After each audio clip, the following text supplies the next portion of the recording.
नमस्कार, आप सभी को स्वागत है आप सभी का। और Rajasthan set 2023 exam PYQ discussion के आज के थर्ड वीडियो में हम आगे के क्वेश्चंस की बात करते हैं। अगर आपने पीछे के दो वीडियोस नहीं देखे हैं तो आप चैनल पे उन दोनों को एक बार जरूर से देखें। वीडियो को आपको लाइक भी करना है, शेयर भी करना है। और आगे भी काफ़ी सारे वीडियोज आने वाले हैं तो आप चैनल को सब्सक्राइब भी जरूर से कर लीजिएगा। तो चलिए स्टार्ट करते हैं पहले क्वेश्चन से आज का।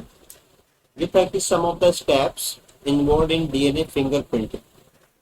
तो डीएनए फिंगरप्रिंटिंग के अकॉर्डिंग अपन को बताना है, स्टेप्स बतानी है। जैसे डीएनए को अपन एक्सट्रैक्ट करते हैं, सैंपल को अपन कलेक्ट करते हैं और रेस्ट्रिक्शन एंडोन्यूक्लियस से ट्रीट करते हैं, फिर देन इलेक्ट्रोफोरेसिस करते हैं, फिर नाइट्रोसेलुलोज मेम्ब्रेन के ऊपर ट्रांसफर करते हैं, प्रोब से हाइब्रिडाइज करते हैं, देन ऑटो रेडियोग्राफी से डिटेक्ट करते हैं।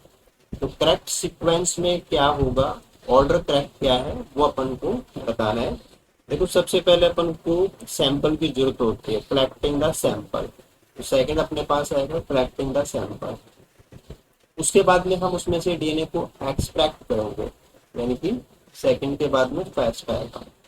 और जब अपने पास डीएनए आइसोलेट होकर के आ जाएगा फिर हम उसके टुकड़े करेंगे, यानी कि ट्रीटिंग विद रेस्ट्रिक्शन एंडोन्यूक्लियस, यानी कि थर्ड। उसके बाद में हम उनको सेपरेट करेंगे, इलेक्ट्रोफोरेसिस अपन को करना पड़ेगा। फिर अपन उनको मेम्ब्रेन के ऊपर लेकर के जाएंगे तो फिफ्थ आएगा। फिर प्रोब उनके साथ में जोड़ेंगे और फिर डिटेक्ट करने के लिए ऑटो रेडियोग्राफी करेंगे। तो राइट कॉम्बिनेशन जो है वो ऑप्शन बी में मिलता है। ये था कि protein binding regions of DNA. मतलब कि कोई भी डीएनए है उसके ऊपर कोई प्रोटीन बाइंड होती है तो उसकी साइट होती है, प्रोटीन बाइंडिंग की उसकी साइट होती है। कोई भी प्रोटीन डीएनए के ऊपर जहाँ जुड़ेगी तो उस जगह को हम कैसे आइडेंटिफाई करते हैं, उसकी टेक्निक क्या होती है। मान लो कि कोई प्रोटीन यहाँ पे जुड़ती है, ये प्रोटीन यहाँ पे जुड़ जाएगी, राइट। तो डीएनए के ऊपर वो जगह जहाँ पे कोई प्रोटीन जुड़ रही है उस जगह को अपन को जब आइडेंटिफाई करना होता है तो क्या करते हैं कि प्रोटीन यहाँ पे जुड़ी हुई है, बाकी जो डीएनए है उसके अपन फ्रेगमेंट्स कर देते हैं, उसको अपन डाइजेस्ट कर देते हैं। तो होता क्या है कि जो डीएनए एक्सपोज नहीं है वो डाइजेस्ट नहीं होगा और उसका जो मार्क है या उसकी जो पोजीशन है वो अपन को आइडेंटिफाई हो जाती है। तो ये जो टेक्निक होती है इसको अपन फुट प्रिंटिंग बोलते हैं। समझ लो कि आपके पैर के नीचे कुछ दब गया हो, उसके आगे पीछे का अपन काट देते हैं तो आपने पैर कहाँ पे रखा वो आपको पता चल जाएगा। तो डीएनए के ऊपर प्रोटीन कहाँ जुड़ती है उसका पता लगाने के लिए अपन डीएनए फुट प्रिंटिंग करते हैं। तो ऑप्शन होगा सेकंड वाला। यहाँ पूछा गया था कि जो ग्रीन फ्लोरोसेंस प्रोटीन होती है जीएफपी और इसके दो मिलते जुलते और होमोलॉग्स हैं are widely use as fluorescent markers of gene expression. तो कोई भी आपके पास सिस्टम है जिसमें आप फॉरेन जीन को ले रखा हो, उसको आप एक्सप्रेस करा रहे हो तो डिटेक्ट करने के लिए अपन जीएफपी इस्तेमाल करते हैं। अपन से पूछा गया कि व्हाट इज द एडवांटेज, ये फायदा क्या है ऑफ जीएफपी को यूज करने का ओवर फ्लूसेंटली लेबल्ड प्रोब। एक तो अपन सिंपल फ्लूसेंटली लेबल्ड प्रोब काम में ले, एक जीएफपी काम में ले, तो जीएफपी को काम में लेने का फायदा क्या है। अब जीएफपी को काम में लेने का फायदा ये है कि जो जीएफपी है वो एक बायोलॉजिकल ओरिजिन से प्राप्त होती है, जो जेलीफिश है वहां से अपन को मिलती है। तो इसका जीन एक्सप्रेशन है वो लिविंग सिस्टम से होता है। तो GFP enables to track mobility in living cell. GFP का जीन डालेंगे तो वो सिंथेसाइज होगा, फिर उसका ट्रांसपोर्ट होता है सेल के अंदर, तो हम उसको ट्रैक कर सकते हैं। जबकि जो फ्लोरोसेंट अपन सिंपल लेते हैं प्रॉप वो केवल जो प्रिजर्व सेल्स हैं उनके लिए काम में ले सकते हैं। तो लिविंग ओरिजिन है और ये प्रोटीन बनती है, बनने के बाद में ये अपने टारगेट पे जाके लगती है तो इसका एक्सप्रेशन होता है, इसका ट्रांसपोर्ट होता है। So that can be detect in living cells, living cells के अकॉर्डिंग ये इंपॉर्टेंट होता है। ओके, यहाँ पे पूछा गया था कि एनालाइज स्टैंडर्ड डीएनए प्रोफाइलिंग और पैटर्निटी चार्ट है जो अपन को यहाँ पे दिया हुआ है। पैटर्निटी चार्ट मिल गया आपको, involving mother, offspring, male one, male two and male three. ये मदर है, ये ऑफ स्प्रिंग है, ये मेल वन है, मेल टू है और मेल थ्री है। ठीक है, सबका डाटा अपन को दिया हुआ है। फिर कहता है कि the father of the of spring is identified father को आइडेंटिफाई करना है कि फादर के बारे में पता लगाना है। Matching the non maternal bands, जो मदर में नहीं है ऑब्वियसली वही फादर से आएंगे। तो ऑफ स्प्रिंग से ये चीज कहाँ से एग्जैक्टली मैच होती है, यानी कि ऑफ स्प्रिंग को देख के एग्जैक्टली कौन से मेल का जो डाटा है उससे अपन पता लगा सकते हैं कि फादर का पैटर्न है वो क्या रहा हुआ होगा। देखो होता है क्या है कि ऑफ स्प्रिंग के अंदर जो भी गया है वो फादर एंड मदर दोनों से गया है। अब मेल के अंदर फीमेल, मेल के अंदर जो भी मेल 1 है, मेल 2 है, मेल 3 है, जिनमें जो भी बैंड गया है वो या तो फादर से आया है या मदर से आया है। तो अपन को मदर वाला तो छोड़ना है, यानी कि नॉन मैटरनल के अकॉर्डिंग अपन को जाना है, तो मदर वाला अपन को छोड़ना है, फादर वाले अपन को आइडेंटिफाई करना है। देखो ये मदर का बैंड है, तो मदर के बैंड हैं वो ऑफ स्प्रिंग इसमें नहीं है, राइट, मेल 1 में भी नहीं है, मेल 2 में है। ये मदर का बैंड है, तो अपन को नॉन मदर चाहिए, राइट। अब सेकंड को देखेंगे, सेकंड यहाँ पे नहीं है, मेल 1 में है ना, यहाँ पे नहीं है। अब यहाँ अपन ऑफ स्प्रिंग में इस थर्ड बैंड को देखते हैं, ये यहाँ पे नहीं है, मदर में नहीं है, उनकी नॉन मदर है। अब मेल 1 में भी नहीं है, लेकिन ये मेल 2 में है, ठीक है, मेल 3 में भी नहीं है। अब ऐसे अपन बात करेंगे तो यहाँ पे कोई बैंड नहीं है, लेकिन ये मेल 2 का बैंड है, लेकिन ये क्या है, ऑफ मदर में नहीं है, राइट, मदर में नहीं है लेकिन मेल 2 में है, तो नॉन मदर में भी आएगा। तो अगर हम इस प्रकार से देखेंगे, जैसे ये वाला बैंड है ये मदर से आ रहा है, ठीक है, ये मदर वाला हो गया। और सिमिलरली यहाँ पे ये वाला जो बैंड है ये मदर में नहीं है ना, मदर में नहीं है, लेकिन ये बाकी जो है अपन को देखना है कि कौन से करेक्ट मेल से मैच हो रहा है। तो बाकी चीज यहाँ पे मेल 1 की मैच नहीं होती, लेकिन मेल 2 एक ऐसा मेंबर है जिसके बैंड्स आपको वो मिल रहे हैं जो मदर में नहीं है, राइट। जैसे यहाँ पे अपन देखेंगे तो ये मेल मदर में नहीं है लेकिन यहाँ इसमें है, राइट। जैसे ये वाला बैंड है ये मदर में नहीं है बट इसमें है, ये वाला देखेंगे ये मदर में नहीं है बट इसमें है, जिसमें देखेंगे मदर में नहीं है बट इसमें है। तो ये जो कंडीशन है कि हम कौन से मेल को देख के आइडेंटिफाई कर सकते हैं कि पैटर्नल सॉरी जो फादर वाला जो है वो कौन से बैंड या मेल के साथ किसके साथ मैच हो रहा है जो नॉन मदर वाले हैं। तो मेल 2 एक ऐसा मेंबर आपके पास बैंड्स का दिया हुआ है जहां से अपन आइडेंटिफाई कर सकते हैं कि इसमें जो बैंड्स हैं वो फादर से बैंड्स के साथ में कोरिलेट बहुत अच्छे से किए जा सकते हैं। ये था कि द फाइनेस्ट रिजोल्यूशन, रिजोल्यूशन का मतलब होता है जैसे कोई दो चीज पास पास में होती है तो उनको सेपरेट करके देखना, उनको आइडेंटिफाई करना कि अगर दो चीजें दो लाइन बहुत पास पास है उनको अपन दूर करके देखें तो रिजोल्यूशन कहलाता है, ठीक है, माइक्रोस्कोप की प्रॉपर्टी होती है। To study the internal ultrastructure of a cell could be achieved by using which of the following. तो किसी भी सेल के अंदर कोई दो स्ट्रक्चर्स हैं जो बहुत पास पास उनको दूर करके देखना अपन को, तो वहां पे अपन को ट्रांसमिशन इलेक्ट्रॉन माइक्रोस्कोप चाहिएगा, क्योंकि ट्रांसमिशन इलेक्ट्रॉन माइक्रोस्कोप जो होता है ना वो इंटरनल स्ट्रक्चर के बारे में बताता है, और इलेक्ट्रॉन माइक्रोस्कोप पर रेजोल्यूशन इसका हाई होता है। स्कैनिंग वाला जो होता है वो सरफेस को बताता है, जो सरफेस के पैटर्न्स होते हैं वो अपन आइडेंटिफाई कर सकते हैं। फेज कॉन्ट्रास्ट से जो लिविंग सेल्स उनको आइडेंटिफाई किया जाता है, कॉन्फोकल के अंदर भी जो मतलब कि कॉन्ट्रास्टिंग बिहेवियर होता है उसको यूटिलाइज किया जाता है। तो रेजोल्यूशन जहाँ पे बेटर हो तो आपको लेना पड़ेगा इलेक्ट्रॉन माइक्रोस्कोप, और फिर आपको इंटरनल स्ट्रक्चर चाहिए तो आप स्कैनिंग पे नहीं जा सकते, आपको जाना पड़ेगा ट्रांसमिशन यानी कि TBM के ऊपर। ये था कि variation in restriction DNA fragment length between individuals of a species, यानी कि एक स्पीसीज के अलग अलग लोग हैं और उनके मान लो कि ये इंडिविजुअल 1 है, 2 है, 3 है, 4 है, तो यहाँ पे आपने उनके DNA लिए हैं और कोई पर्टिकुलर रेस्ट्रिक्शन साइट आपने ले रखी है, जैसे यहाँ पे रेस्ट्रिक्शन साइट ये है, वही रेस्ट्रिक्शन साइट यहाँ पे कुछ ऐसी है, यहाँ पे कुछ ऐसी है। रेस्ट्रिक्शन एंडोन्यूक्लियस एंजाइम के कट तो वही लगेंगे लेकिन जो फ्रैगमेंट बनेंगे वो अलग अलग बनेंगे ऐसे, क्योंकि इनके बीच में पॉलीमॉर्फिज्म है, बीच में कुछ ना कुछ DNA ऐसा है जो एक्स्ट्रा है, लेकिन साइट वही है। जहाँ पे रेस्ट्रिक्शन एंडोन्यूक्लियस कट लगाएगा वो आपने दो ही साइट ली है लेकिन उनकी पोजीशन अलग अलग है, तो बीच में जो फ्रैगमेंट बनेंगे उनकी लेंथ डिफर करेगी। तो ये आपका क्या था, restriction fragment length polymorphism, RFL।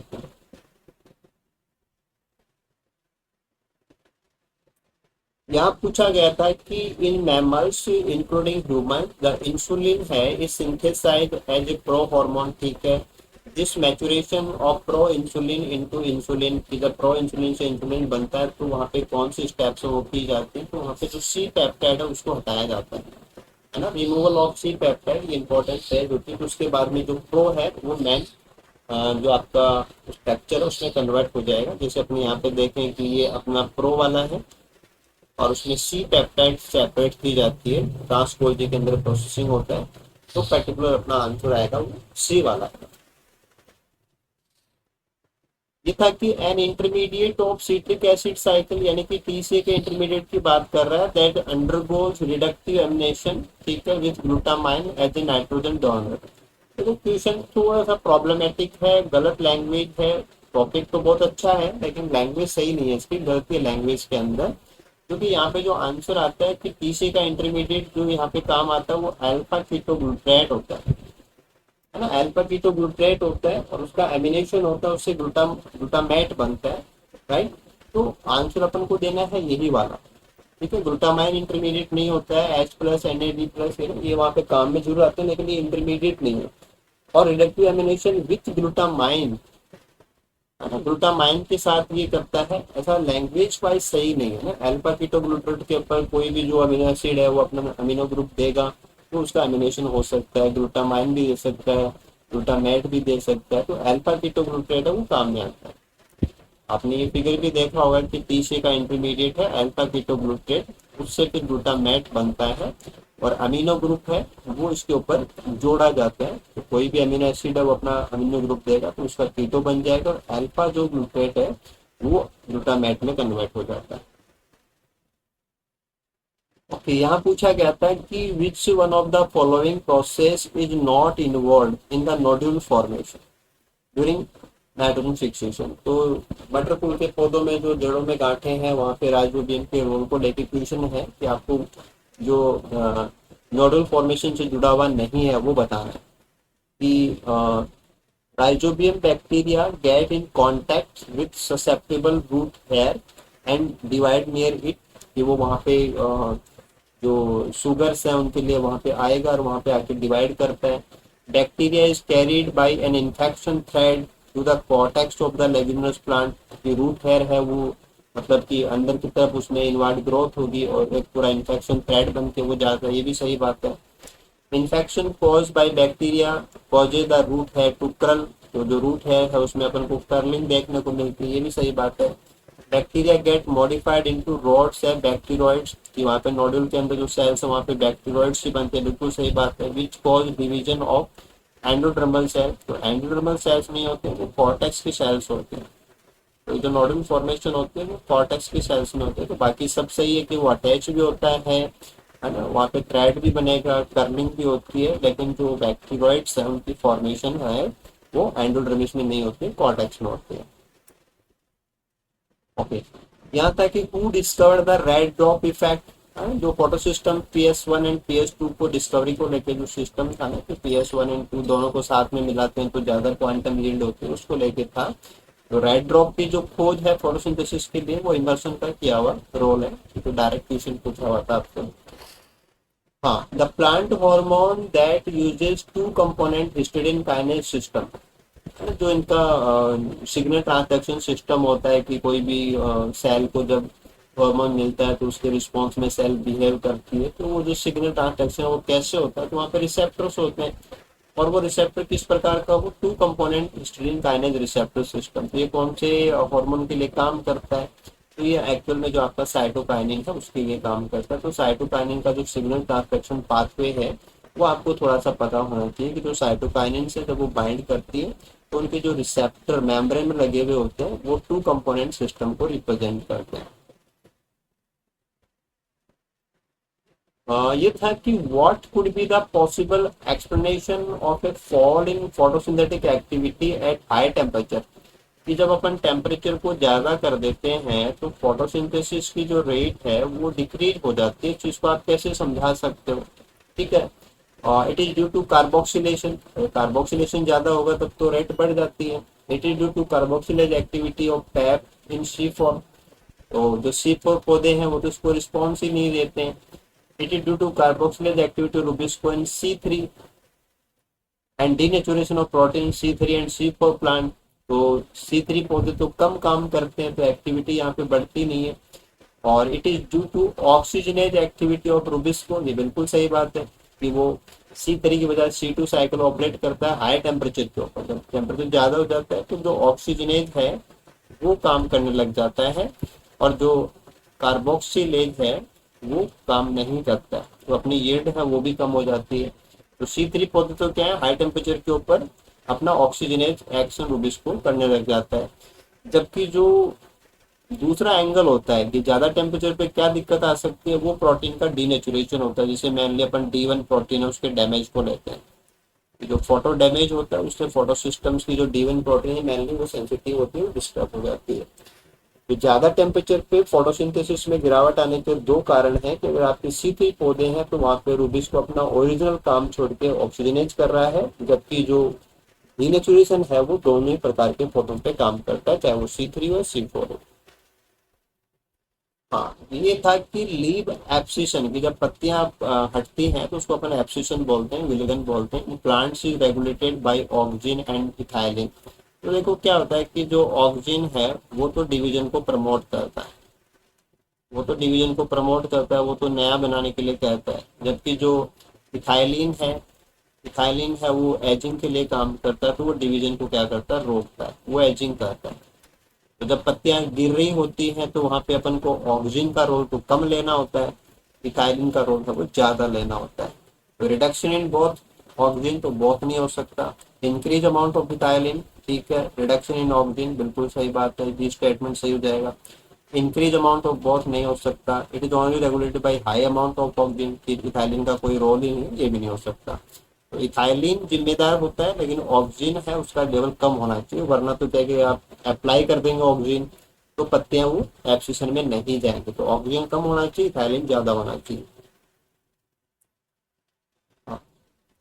यहाँ पे पूछा गया था कि a mutation in a representative dicot plant resulted in having floral organ, जैसे कि वहाँ पे सेपल पेटल, पेटल सेपल बनता है ना, सेपल पेटल पेटल सेपल, यानी इसकी फॉर्मेशन हो रही। तो जो फ्लोरल जीन है, एबीसी मॉडल जो अपन पढ़ते हैं उससे जुड़ा हुआ क्वेश्चन है कि कौन से क्लास के जीन्स में म्यूटेशन होने से ऐसा होता है। तो ये जब आपके जो C क्लास के जीन है अगर वो म्यूटेट हो जाते हैं तो इस प्रकार की फॉर्मेशन होती है कि सेपल पेटल पेटल और सेपल बनते हैं। तो जो एबीसी मॉडल है ये काफी इंपॉर्टेंट मॉडल होता है ना, आप लोगों के इसके ट्यूशन हैं वो पता होने चाहिए। तो यहाँ पे अपन देख सकते हैं कि अगर आप सी को म्यूटेंट करेंगे तो सेपल पेटल पेटल सेपल बनता है, अगर आप बी को म्यूटेंट करेंगे तो सेपल सेपल और जो आपका पिस्टल वाला पार्ट है वो बनेगा। तो ये जो फंक्शंस हैं ये आपको सारे ही पता होने चाहिए, है ना। एबीसी मॉडल काफी इंपॉर्टेंट होता है, बट यहाँ पे जो पैटर्न दिया वो म्यूटेशन इन सी जीन से जस्टिफाई हो जाएगा।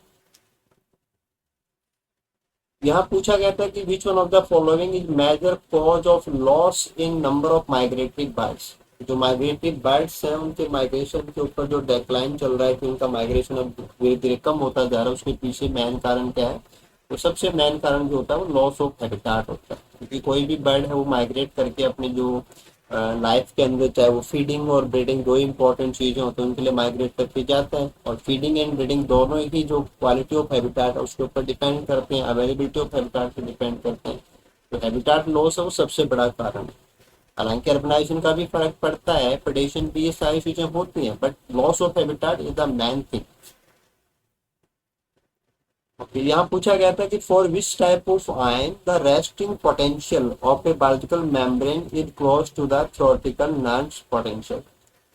ऐसे कौन से आयन्स हैं जिनके लिए आप जब रेस्टिंग मेम्ब्रेन कंडीशन होती है तो आप नॉन पोटेंशियल इक्वेशन को जस्टिफाई कर सकते हो। तो जो परमेबल आयन्स होते हैं उनके लिए लागू होता है, अगर कोई मेम्ब्रेन को आर पार जा सकता है तो वो परमेबल कहलाते हैं।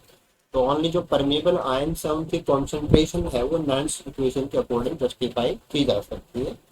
देखो, resting potential is essentially a weighted average of equilibrium potential of all ions with the membrane is permeable. The more permeable an ion is, the more weight it has. and the closer the total resting potential will be to that specific ion's Nernst potential. जैसे मान लो कि most cells are highly permeable to potassium ion at rest, which is why the resting potential of potassium ion is very close to the Nernst potential, जो कि -70 to -90 milliwatt होता है।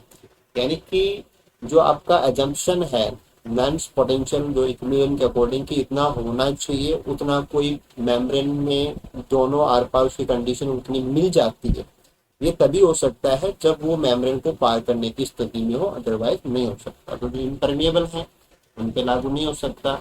Ions which are least abundant, least abundant से मतलब नहीं है, permeability से main मतलब है। मोस्ट अबंडेंट, लिस्ट अबंडेंट इनसे मतलब नहीं है। इसका मीनिंग है कि जो अपनी थ्योरेटिकल वैल्यू होती है उसके बराबर कोई कब पहुंच सकता है, जब वो मेम्ब्रेन के आर पार जाने में सक्षम हो, यानी कि परमेबिलिटी उसके साथ जुड़ा हुआ हो।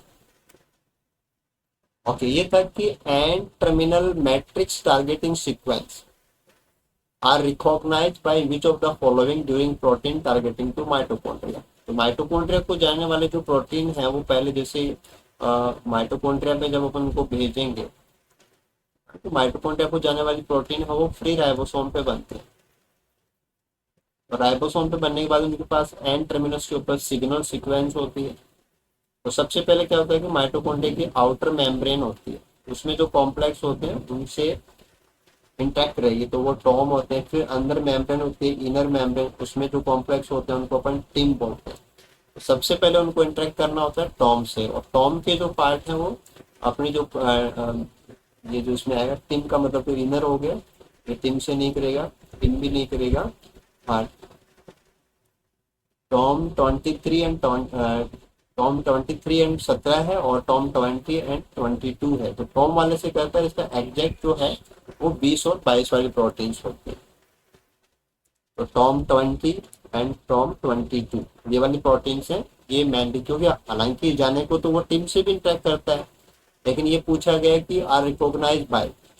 तो रिकॉग्नाइज का मतलब जो साइटोसोल से पहली बार जा रही है उसको सबसे पहले टॉम से इंटरेक्ट करना पड़ेगा। तो फर्स्ट पार्ट है वो टॉम का आएगा, सेकंड पार्ट है वो बाद में टिम का आता है। तो पहले अपन को टॉम के अकॉर्डिंग देना है। तो टॉम के अंदर 20 और 22 वाले प्रोटीन है, यानी कि ऑप्शन डी वो राइट होता है। यहाँ पूछा गया था कि ऐसी सीक्वेंसेज है ना जो आपके ऑर्थो होमोलॉजी में से बताना अपन को, are those arose because of speciation. For example the alpha tubulin genes in different species. तो स्पेसिएशन की वजह से जो सिचुएशन क्रिएट होती है उसको अपन क्या बोलते हैं, उसको अपन ऑर्थोलॉग्स बोलते हैं। अभी ऑर्थोलॉग्स क्या होते हैं वो आप समझ सकते हैं कि ऑर्थोलॉग अपन तब बोलेंगे कि these are homologous gene found in different species that diverge from a single ancestor gene as a result of speciation. तो कोई जैसे कॉमन एंसेस्टर है उससे स्पीसीज ए भी बनी, उससे स्पीसीज बी भी बनी, तो इसमें जो जीन्स हैं वो आपस में ऑर्थोलॉग्स हैं, राइट। जबकि इसका कॉन्ट्रास्टिंग जो होता है वो पैरालॉग होता है। तो पैरालॉग अपन क्या बोलते हैं, दे अराइज फ्रॉम जीन डुप्लीकेशन। तो कोई एंसेस्टर में जीन हो और उसका डुप्लीकेशन हो जाए, उसके बाद में वो कहीं पे हो, दूसरे के अंदर वो नहीं हो, तो वो पारा में आएगा। जीन डुप्लीकेशन से बने हुए जो वेरिएंट्स हैं वो पारा में आएंगे, और स्पेसिएशन से बने हुए वेरिएंट्स है वो आपका जो ऑर्थोलॉग्स में आएंगे। तो पैरालॉग्स नहीं होगा। होमोलॉग्स को जो सिमिलर होते हैं उनको बोलते हैं, और डेंड्रोलोगस ऐसा कोई टर्म है वो नहीं होता। डेंड्रो का मतलब ऐसे पूरे ब्रांच से होता है, ट्री से होता है। तो जो स्पेसिएशन की वजह से डिफर करके पाए जाते हैं वो ऑर्थोलॉग्स में आएंगे, यानी कि ऑप्शन फर्स्ट। यहाँ पूछा गया था कि जो काइनेटोकोर होता है उसके ऊपर माइक्रोट्यूब्यूल्स वो जुड़ते हैं, mitotic spindles which attach to the chromosome at the specific site called kinetochore. The process by which spindle fiber get attach to the chromosome. Chromosome के ऊपर जब वो जुड़ते हैं तो उनके जुड़ने का जो तरीका होता है वो क्या होता है, जैसे ये काइनेटोकोर अपन यहाँ पे देख सकते हैं, यहाँ के ऊपर स्पिंडल फाइबर जुड़ते हैं। तो ये क्या होता है कि एक बार इधर मूव करते हैं, एक बार इधर मूव करते हैं, तो इसको अपन बोलते हैं सर्च एंड कैप्चर। काइनेटोकोर के ऊपर माइक्रोट्यूब्यूल्स स्पिंडल्स उनके जुड़ने का जो तरीका होता है वो सर्च एंड कैप्चर का होता है, कि वो आगे पीछे होते हैं और फिर इवेंचुअली जाकर के जुड़ते हैं। अलाइनमेंट का मतलब प्रॉपर जब वो जुड़ जाते हैं उसको बोलते हैं। कॉन्ग्रेशन का मतलब होता है कि क्रोमोसोम्स है वो मूव करते हैं, उसको बोलते हैं, है ना। क्रोमोसोम्स जब मूव करते हैं उसको अपन कॉन्ग्रेशन बोलते हैं। और बाइंडिंग एक जनरल टर्म होता है। तो एग्जैक्टली जो अटैचमेंट का तरीका होता है वो सर्च एंड कैप्चर होता है। यहाँ पूछा गया था कि cyclin should drive the event of cell cycle by patterning with a family of enzyme, जिनको अपन साइक्लिन डिपेंडेंट काइनेज बोलते हैं। तो साइक्लिन और सीडीकेज के साथ में मिलकर काम करती है। तो अपन को बताना है कि name the cyclin which take part in N phase. तो एन फेज में काम करने वाले जो साइक्लिन उनका नाम बताना है। तो सबसे पहले जो साइक्लिन ई दिया हुआ है ये काम करती है जीवन और एस फेज के लिए। डी है हार्मोन के रिस्पॉन्स के अंदर जीवन में काम करती है। जो G0 से जीवन में जाते हैं उनके लिए भी जो साइक्लिन डी है वही काम आता है। और साइक्लिन ए है ये एस फेज और G2 के लिए काम करता है। साइक्लिन डी है ये एम फेज के लिए काम करते हैं। तो एम फेज का पूछा है तो वो अपना आंसर होगा सी वाला साइक्लिन डी। अपन को बताना है कि component which is not a part of lipid bilayer. तो फॉस्फेट पाया जाता है, फैटी एसिड पाया जाते हैं, ग्लिसरॉल भी होता है। तो ट्रिप्टोफान और मिथोनिन के अमीनो एसिड्स हैं। वैसे तो क्या है कि ये अटैच होकर के मिल सकते हैं बट ये रेगुलर कंपोनेंट नहीं है। तो जो नहीं है वो ट्रिप्टोफान एंड मिथोनिन है। ये था कि HSP70 proteins are central component of the cellular network of molecular chaperones, ठीक है, एंड फोल्डिंग कैटलिस्ट। जो प्रोटीन्स की फोल्डिंग्स वगैरह में असिस्ट करने वाले प्रोटीन्स होते हैं उनको अपन चैपरॉन्स बोलते हैं। प्रोटीन्स को मिस फोल्डिंग से बचाते हैं, सही फोल्डिंग को बढ़ाते हैं, ये सब काम इनके होते हैं। विच of the following is not the correct, है ना, गलत है। Cellular location of HSP70। तो HSP70 अपन को कहाँ नहीं मिलेगा उसके रिगार्डिंग अपन को बताना है। तो देखो एक्चुअल में क्या है कि थोड़ा सा लैंग्वेज का टिपिकल मैथ है कि माइटोकॉन्ड्रिया में मिलते हैं, न्यूक्लियस में HSP होते हैं। गोल्जी बॉडीज, गोल्जी के अंदर जैसे जो ट्रांसपोर्ट है, मेन काम जो होता है गोल्जी का वो ट्रांसपोर्ट का होता है। हाँ, ट्रांसपोर्ट के रिगार्डिंग आपको ध्यान देना है कि अगर यहाँ पे ऑप्शन ER का होता है तो ER के अंदर तो ये प्रेजेंट होता है, ठीक है। क्लोरोप्लास्ट में वहाँ के HSP होते हैं। तो ऑर्गेनली है, माइटोकॉन्ड्रिया में होंगे, न्यूक्लियस में होंगे, क्लोरोप्लास्ट में होंगे, साइटोप्लाज्म में भी होंगे, लेकिन गोल्जी है उसके अंदर नहीं होंगे। तो आंसर अपन को करना पड़ेगा सी। ओके, तो ये अपना आज का थर्ड वीडियो था जिसमें हमने आगे के क्वेश्चंस को सॉल्व किया। आई होप ये सारे क्वेश्चंस आपके क्लियर हुए होंगे। और आपको कहीं डाउट है तो आप वीडियो के कमेंट बॉक्स में भी लिख सकते हैं। और बेस्ड बाय पॉइंट के इस फ्री सेशन सीरीज में आप सभी का बहुत बहुत स्वागत। और आप पूरा फायदा उठाएं। और भी अच्छे क्वेश्चंस के ऊपर आपको काम करना है तो हमारा जो क्वेश्चन प्रैक्टिस कोर्स है वो मोबाइल एप्लीकेशन के ऊपर अवेलेबल है। आप उसके लिए जाके वहाँ पे जुड़ सकते हैं, अपनी तैयारी को और बूस्ट कर सकते हैं। Thank you so much, good night.